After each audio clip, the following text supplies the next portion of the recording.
क्या वाकई PIA नुकसान की तरफ जा रहा है? क्या वाकई PIA एक सफ़ेद हाथी बन चुका हुआ है जिसको सरकारी इदारा जो है सरकारी ज़ेर एहतमाम चलाना जो है नामुमकिन हो चुका हुआ है? इस सिलसिले में हमने अपने साथ आज जो PIA के जो एहतजाजी जॉइंट एक्शन कमेटी है उसके तर्जुमान नसरुल्लाह खान साहब को हमने अपने साथ शामिल किया। प्रोग्राम में उन्होंने हमें ज्वाइन किया है। अस्सलाम वालेकुम नसरुल्लाह खान साहब। वालेकुम अस्सलाम जनाब।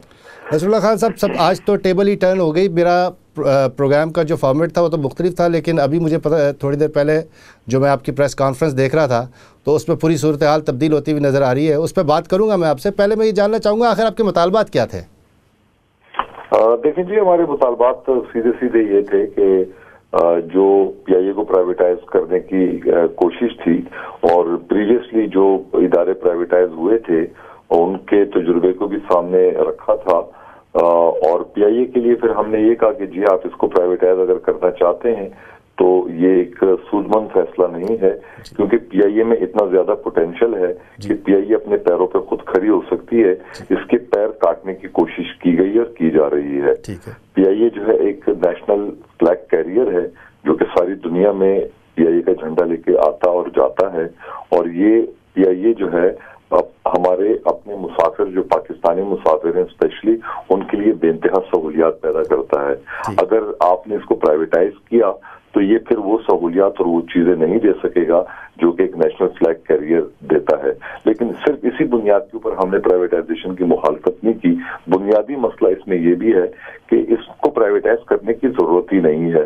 इसको अगर सही तरीके से प्लानिंग के साथ और ईमानदाराना तरीके से और प्रोफेशनल मैनेजमेंट के साथ जो पॉलिटिकल इन्फ्लुएंस से पाक हो तो ये एयरलाइन 1980s वाली एयरलाइन दोबारा बन सकती है। और जैसे कि आपने खुद अभी अपने तबसरे में ये कहा कि PIA कायदे आज़म का ख्वाब था, जिस तरीके से कायदे आज़म की काविश पाकिस्तान था, तो PIA जो है उन्होंने अपनी जेब से पैसा भी खर्च किया और इसको बनाया एक कौमी एयरलाइन। हर मुल्क की एक एयरलाइन अपनी कौमी एयरलाइन होती है जिसकी वजह से बाकी एयरलाइन को नकील डली भी होती है। अदरवाइज अभी देखें PIA कुछ दिन से जो है वो ऑपरेशनल नहीं थी, तो कैसे खाकान अब्बासी साहब जो मौजूदा गवर्नमेंट के अपने ही वजीर हैं उन्हीं की एयरलाइन एयर ब्लू ने अपना 8,000 रुपए का टिकट जो है 29,000 रुपए में बेचा इस्लामाबाद का। तो ये चीजें जो है ये प्राइवेटाइज करेंगे, आप इस मुल्क के अवाम के साथ जुल्म करेंगे और एक ऐसा इदारा जिसमें पोटेंशियल है उसको तबाह बर्बाद करेंगे। तो नसरुल्लाह खान साहब ये बताइएगा कि ये तो आपके मुतालबात थे निजकारी के खिलाफ, तो हुकूमत का क्या मौक़िफ़ था जिसकी बुनियाद पे आप सड़कों पे आने पे मजबूर हो गए?